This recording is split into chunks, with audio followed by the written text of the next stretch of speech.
வானத்தையும் பூமியையும் படைத்த சர்வ வல்லம் இல்ல தேவனை ஸ்தோத்தரிப்புமாக. இரவு முழுவதும் கண்ணின் மணி போல பாதுகாத்து இந்த புதிய நாளை காணும்படியாக நவம்பர் 2ஆம் தேதிக்குள்ளாக நம்ம வழிநடத்தி வந்த தேவனுக்கு நன்றி செலுத்துவோமா? பரிசுத்தமுள்ள எங்கள் நல்ல தகப்பனை ஸ்தோத்தரிக்கிறோம், துதிக்கிறோம் ராஜா. இந்த காலை நேரத்திலும் உண்மை நோக்கி பார்க்கக்கூடிய கிருபை கொடுத்ததற்காக நன்றி தகப்பனே. அப்பா, இந்த நாளிலும் உங்களுக்கு பிரியமில்லாத எந்த காரியத்தையும் செய்யாதபடி உங்களுக்கு பிரியமான பிள்ளையை வாழ உதவி செய்யுங்கப்பா. இந்த நாளிலும் எங்கள் தேவைகள் எல்லாவற்றையும் அறிந்திருக்கிறீர் ஆண்டவரே.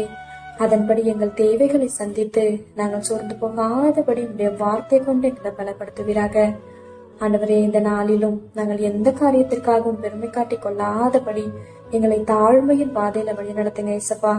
பெருமைக்கு எதிர்த்து நிற்கிறீர் என்று வேதத்துல பார்க்கிறோம் ஆண்டவரே.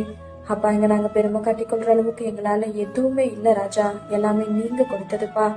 அதை உணர்ந்தவர்களாய் எல்லா சூழ்நிலையிலும் தாழ்மையாய் நடந்து கொள்ள நீர் எங்களுக்கு கற்றுத்தருவீராக. உண்மை போல எல்லாரையும் நேசிக்க கற்றுத்தாரும். இந்த காலை நேரத்தில் ஜெபிக்கிற ஒவ்வொருவரையும் ஆசீர்வதிங்கப்பா. அவர்கள் குடும்பங்களையும் செட்டைகளால மூடி மறைத்து பாதுகாத்துக் கொள்ளும். துதி கன மகிமையெல்லாம் ஒவ்வொருவருக்கே செலுத்துகிறோம். இயேசு கிறிஸ்துவின் இனிய நாமத்தில் ஜெபிக்கிறோம் எங்கள் ஜீவனுள்ள நல்ல பிதாவே, ஆமென்.